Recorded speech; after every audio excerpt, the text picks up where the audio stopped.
So, uh, so, good morning everyone. Today, I'm assigned to report the assignment number 9.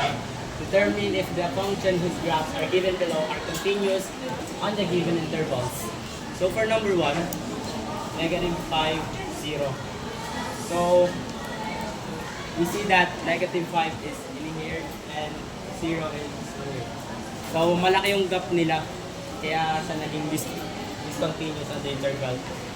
Negative 5, 0. So, for number 2, 1/3 infinite. So, nandito yung isipin natin, nandito yung 1/3.